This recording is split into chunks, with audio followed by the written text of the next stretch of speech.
Hola, ¿qué tal? En este video vamos a ver otra aplicación del primer principio en un ejemplo bastante sencillo, pero que nos sirve para ver las distintas partes que implica la aplicación del primer principio de la termodinámica. Vamos a estudiar un caso de ebullición de agua y vamos a comparar las diferencias entre asumir que la fase vapor se comporta realmente como un vapor, como un fluido real o como un gas ideal. Entonces, el ejemplo que nos lleva en este caso nos dice que queremos vaporizar agua a 75 kilopascales y que para eso es necesario suministrar 2279 kilojoules de calor por kilogramos de agua líquida. Entonces, nos va a decir, por un lado, calcule el cambio de energía interna y de entalpía por kilo de agua, asumiendo que el vapor es un gas ideal y despreciando el volumen del líquido frente al de gas.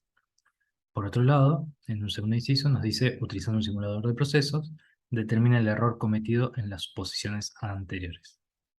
Bien, entonces, tenemos estos datos: calor 2279 kilojoules por kilogramo de agua, presión de evaporación 75 kilopascales. Si planteamos nuestro primer principio, vamos a poder verlo de una manera más general, pero también lo vamos a poder reducir a una forma que nos sea más útil para nuestro ejemplo. Por un lado, vamos a despreciar los cambios de energía cinética y potencial, asumiendo que no hay cambios grandes en la posición o en la velocidad. Vamos a cancelar el término de flujos de entrada o salida porque estamos hablando, en este caso, de un sistema cerrado, nos estamos refiriendo a concretamente 1 kilo de agua.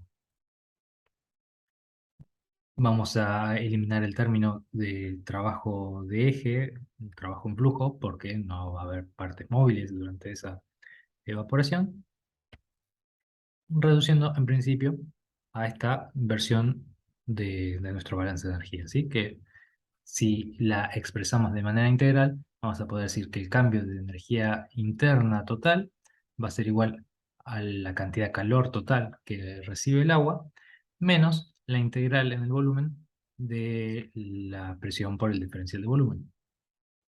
Esto es lo que comúnmente llamamos trabajo de expansión, simplemente de manera anecdótica porque no nos va a hacer mucha diferencia en este ejemplo.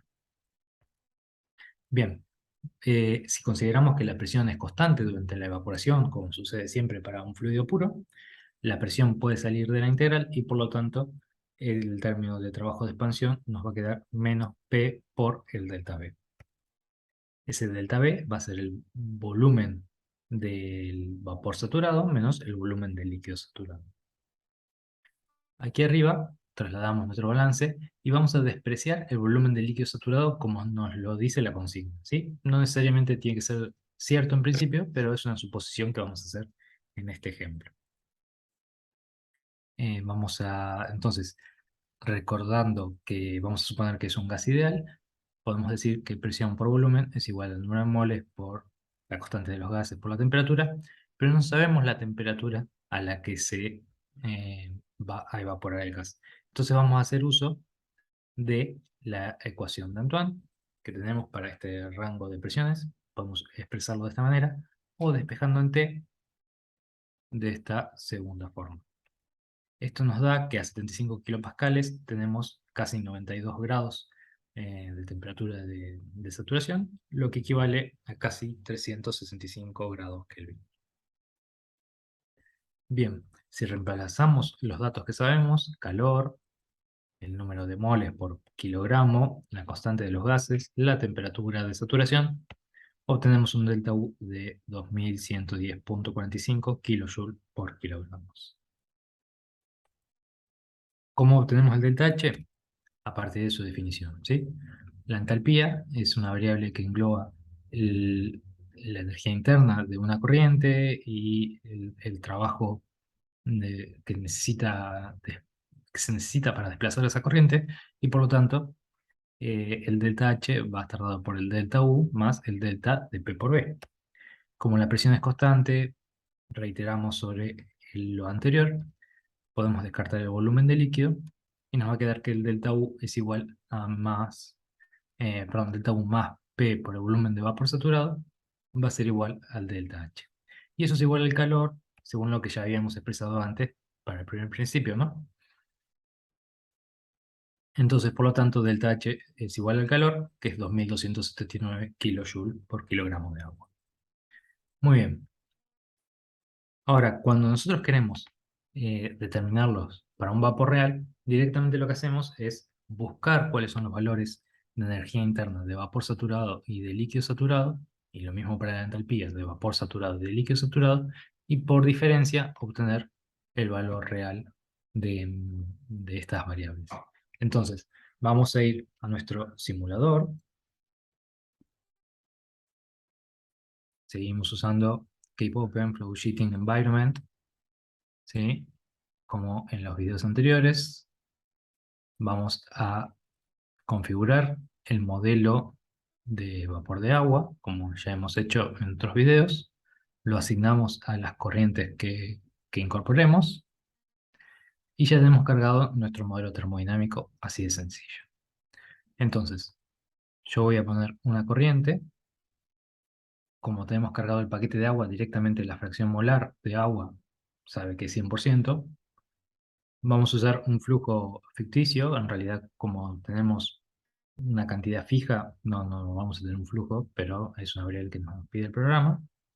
Y vamos a cargar datos de presión y temperatura.